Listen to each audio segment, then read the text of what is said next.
A big mistake a lot of people make when they first start creating content is that they overscript their content, use a teleprompter, and then look super awkward in their videos. So let's talk about my favorite trick for looking more natural in your videos from day one.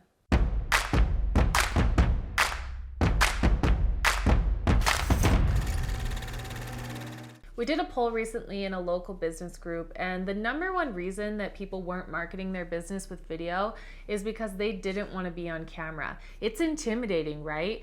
Memorizing lines, knowing what you're gonna say, making sure you don't look dumb.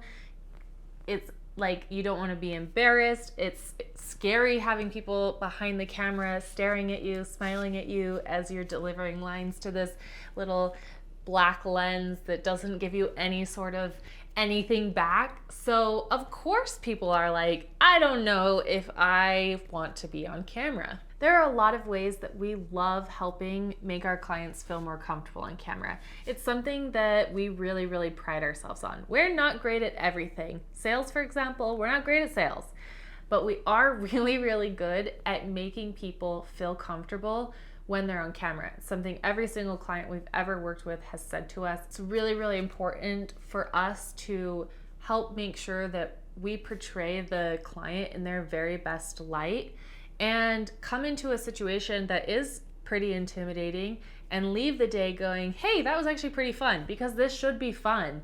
If you're going to be creating all of this content, it can't be something that you dread. It can't be something that you hate. So it's really, really important that you find ways to feel more comfortable and feel more natural on camera. So let's talk about my number one favorite trick for doing this. If you've seen any of our other videos, you've probably noticed that we use two different cameras. It's our two camera system. The way it works is that when I create a script for my videos, all I have to do is kind of bullet out what I want to say. And if I get to a point where I'm like, uh-oh, I don't know where I'm going with this sentence, I'm feeling like I'm getting a little lost, I need to rein it back, all I have to do is just stop, take a breath, take a moment, figure out what I want to say, turn to this other camera, and then continue talking. The idea behind it is that you want to imagine that you're in kind of a three-person conversation, right? So I'm going to talk to this camera for a little bit. I don't have anything memorized. I just know the general idea of what it is that I want to say. I talk about this all the time. I do this for a living, so I better damn well know what I'm talking about, right? And if I don't, that's where I'm going to get caught up all the time. That's what's going to make the day really stressful. If I go into it going, I don't really know what I'm going to say, or I want to read this script word for word and it needs to be perfectly polished, that's going to make for such a stressful day. And we often try to shoot 12 videos in a day, 15 videos in a day, up to 20 videos in a day.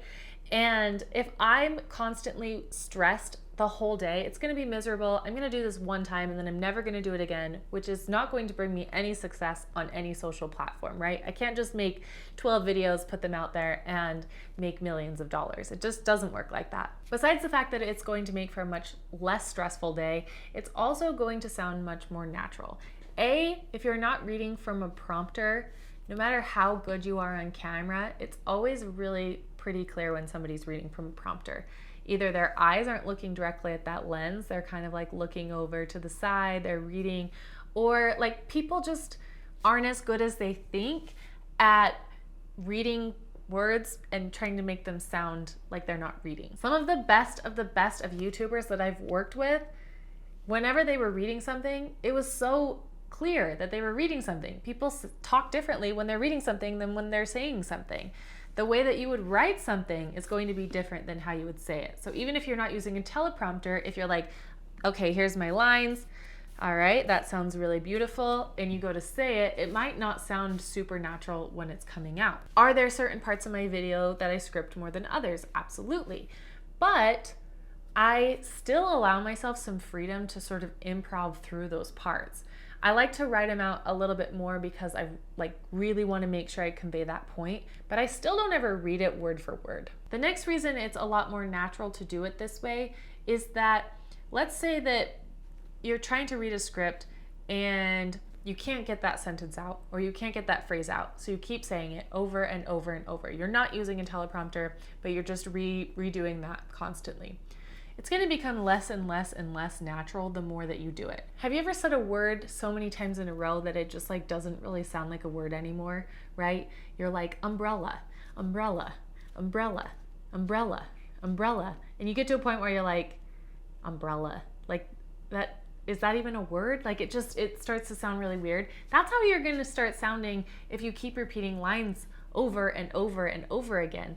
Let's say that it was like a thought you wanted to say and it was like a funny joke, right? If it just like comes off natural and you're like, you know, you're going to have like a certain intonation in your voice, you know, you're going to have a certain feeling behind it. But if you're like, I wrote this joke and I want to say it, and the first time you say it, you like, maybe it sounds okay, but then you didn't quite get the delivery right. So then you say it again, and then you say it again, and then you say it again, and then you say it again. And by like the 10th time, it's just like, just so bad. Like, we're not professional actors here, right? We're just trying to get a message across. We're just trying to create a fun video. So don't put that much stress on yourself by forcing you into saying something perfectly. It's also going to take way more time, right? I do a video kind of in one take. Yes, sometimes like I'll mess up and it doesn't really make sense for me to switch to the other camera because I didn't really say enough. So I might start that sentence over, but I'm not going to go all the way back. I'm just going to go like a few words back or a few sentences back or something so that I can get moving through the video. I'm never going to start all the way over. We've had clients before where they're doing such a great job and they say something really well and then they're like, okay, I'm going to start over. We're like, you don't have to start over, just go back to this sentence. But they're like, I need to start over. So they start all the way over and then they don't really say what they said as well as they said the first time. And it takes them an hour to get through a 10-minute video instead of like 17 minutes. This system is also something that you can do if you don't have two cameras. You don't necessarily have to talk to this camera and then switch over to this camera and talk to this. The reason that we like to do that is because it does make for a little bit of a cleaner edit, a more professional video. It looks a little bit nicer. But let's say that you just have one camera.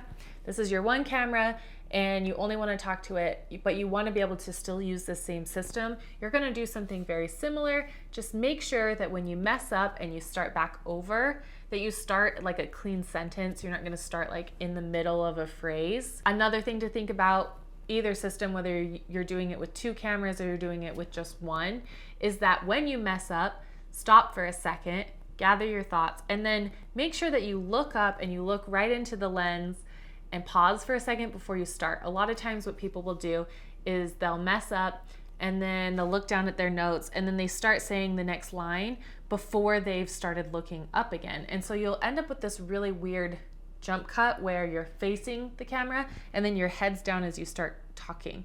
Let me see if I can do an example of this. So I'm talking to you, I'm explaining something, and I mess up. I just looked down at my notes and now I'm looking back up at this camera. You can see in the cut, my head is down, my face is down as I start. So it makes for a much more unnatural cut than if I paused while I was down, came back to this camera, stopped for a second, and then started talking. It's gonna look a lot nicer. Also make sure that when you're moving your head and your eyes, that they move at the same time. We often see people do this where they move their eyes first in anticipation and then they turn their head, and then, or they do the opposite where they turn their head but they're still looking over here and then they look with their eyes. I don't know why people do that, but just be aware your eyes and your head move at the same time. One last note is try to stay on one camera for a decent amount of time. Like I said, it's like a 3-person conversation. You're talking to this person for a little while and then you want to bring this person into the conversation. You don't want to leave them out, but you also don't want to be going back and forth. You would never talk to people like this, right? You're going to kind of make eye contact with this person for a second and then you bring this person back into the conversation. You want to talk to them for a second, you know. This is going to make for a really ugly edit. Creating video content should be really fun. Having a producer there to help walk you through it is helpful in making that process fun. It can be even more stressful if you're trying to do this completely by yourself. So click the link in the description box below. You can talk to a producer. We have an entire team that travels all over the country that helps people do their YouTube channels, helps them with their video marketing, you know, does the entire system from A to Z, pre-production, the production day, post-production, posting, and you will get over 85 clips from just one day of filming. So one day out of your entire month and you'll have 85 different videos that you can post on TikTok, Instagram, and YouTube. Again, make sure to click that link in the description box below. It's called Talk to a Producer. You can chat with one of us and figure out if we would be a good fit to work together because truthfully, If we don't like you, we don't want to work with you. And if you don't like us, we don't want to work with you either. And you probably don't want to work with us. So it's really important that we find the right fit for both of us. Make sure that you subscribe. We are your video allies. Even if you don't want to work with us, you can keep watching our videos. That's fine. We'll give you all sorts of great information here. Again, we are your video allies. You've got this. We've got your back. And we cannot wait to see what kind of content you create.